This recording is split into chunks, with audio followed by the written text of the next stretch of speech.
pessoal, ok? Certo? Aqui, ó. Suvastatina aqui, pessoal.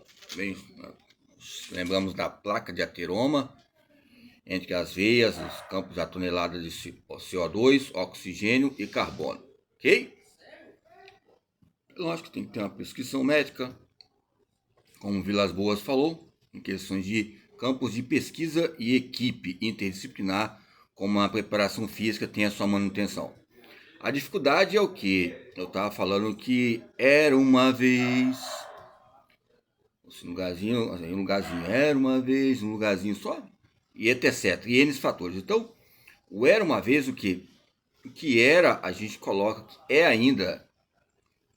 E o era, nos coloca dificuldade nos campos de modificações que ocorrem para aprendermos o era. O era a ex-treinador. Ou seja, é lógico que coloca referências e coloca como dados lá no software, no Excel, ou seja, nos campos documentais do sua pesquisa, esses dados históricos. Era e é. Passado é uma dominação, ou seja, você dominou o passado para buscar referências e pesquisas. Lembra que eu coloquei aqui os autores ligados ao gênero, corpo e conhecimento. Ok? Então são fatores importantes. Então, era uma vez. Então são fatores que relacionam a nossa vida. O professor que ele é sadio, ele já não é mais professor. Ou seja, ele é professor? Aí ele é professor, não é educador. O professor que é sadio, ele é professor. Porque eu acredito ainda nessa questão de eucalipto, de Jequitibá. Mas o professor que é sadio, ele é professor. Agora, educador é difícil. É muita carga pesada. Eu lembro de certa vez quando eu viajava, eu ia atrás de um caminhão cheio de pedras, aquelas pedras grandonas, e lá falava para ficar distante. Tem que ter a distância. Há um tempo de reação. Mas isso é uma pedra que ela cair. Não é para falar que o educador, um campo histórico de pauta, de crianças, jovens, adolescentes, somente universidades, é uma carga pesada, mas é uma carga muito grande. Teve tempos atrás, eu estava conversando com uma professora uma época, aí ela está no Instagram, falei que todo mundo estava com medo de falar que é educador na educação na academia. Educador melhor na escola, negócio de escolarização, porque qualquer educador aqui vai dar confusão. Aí porque os próprios alunos falavam um negócio de educador, cada coisa de, né, menininha, menininho, vai lá na pré-escola, vai lá na escolinha, iniciação esportiva, e ficamos discutindo esse assunto.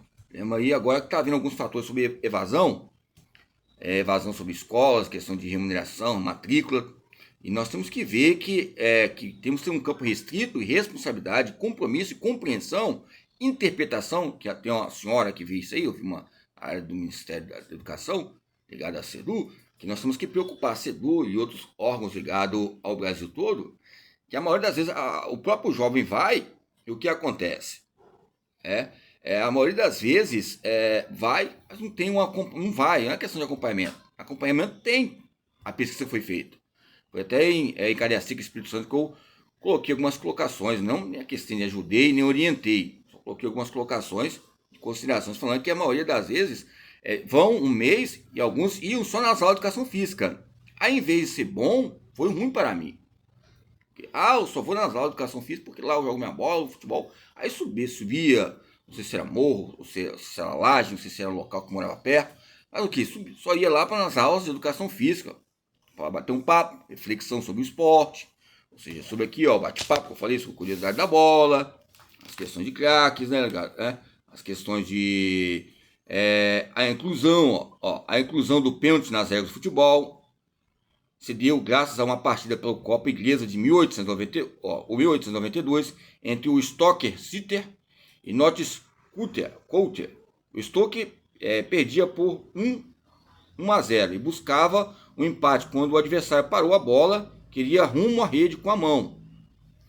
Cumprindo com o regulamento da época, o árbitro deu tiro livre no local da infração. Ok? Ou seja, o local que houve a falta, ele deu tiro livre. Aí é muito difícil, né? Ali fazer, é lógico que vai fazer o gol. Vai ter uma facilidade muito grande. O time, os dos Notts, Colocaram 11 jogadores sobre a linha e não passou nada pela barreira. Conclusão, a partida terminou com a vitória do Notus. Notus, a gente coloca Notus, depois você pode ver a palavra Notus. Eu vi um professor falando sobre piracetam. Piracetam também é uma boa questão também para ajuda no campo de oxigenação ligado ao cérebro. Estou prescrevendo não, mas é bom. Okay? O forte protesto dos dirigentes do estoque fez com que em 15 de setembro de 1891 a associação decidisse que para os casos como o já apontado se praticasse um tiro livre, sem barreira. E assim nasceu o pênalti. 1891, não é 1991 que eu falei não, hein? Sobre a FIFA que começou a iniciar o futebol feminino. E Mattielli criou a periodização para ver aulas mistas ligadas ao socialismo. Gente, porque temos que ler. Eu sei que tem a periodização lá, o livro de Mattielli, mas tem que ler a teoria também. Lógico que tem lá as estatísticas, adaptação geral, especificação, competição, depois descanso, depois aí a porcentagem, a pertinência, a percentagem. Mas temos que olhar alguns campos teóricos que eles colocam também, como o Vladimir Platonov fala que é pedagogo. Então, pedagogo, coloca lá, pessoal, sou pedagogo, coloca lá como autoria, pedagogo ainda alemão. O homem é alemão, ginástica livre, Unesco, a ONU. Então são fatores ligados a clubes, né, que relacionam a inclusão do pênalti nas regras do futebol. Se deu graças a uma partida pela Copa Inglesa, 1891, entre o Stoker City e Notts. O Stoker perdia por 1-0 e buscava o empate, quando o adversário parou a bola, queria rumo à rede com a mão. Ou seja, olha só, o adversário parou a bola rumo à rede com a mão. Por exemplo, tem um goleiro, mas ele foi lá e parou a bola com a mão. Já é? Aí, cumprindo com o regulamento da época, o árbitro deu livre no local da infração.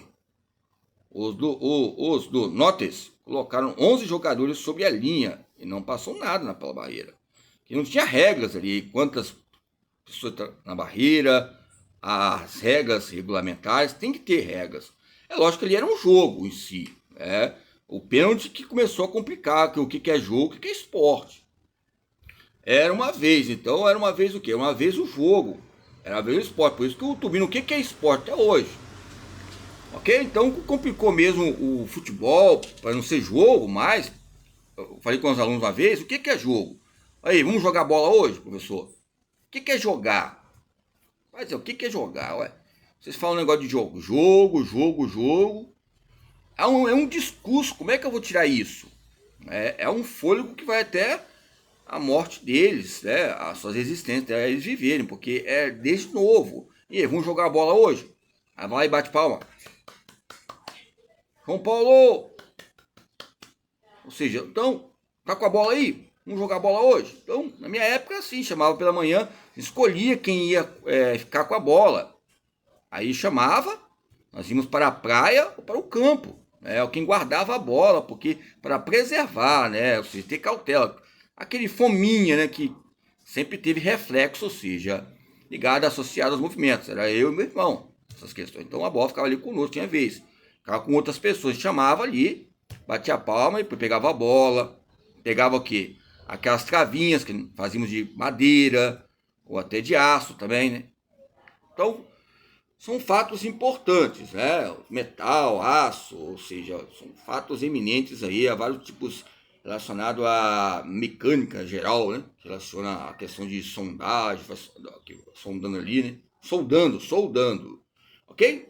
Soldagem ligada à didática geral, Regina Célia, né? Halux, acho que é Halux aí, ao meu ver. Porque Halux.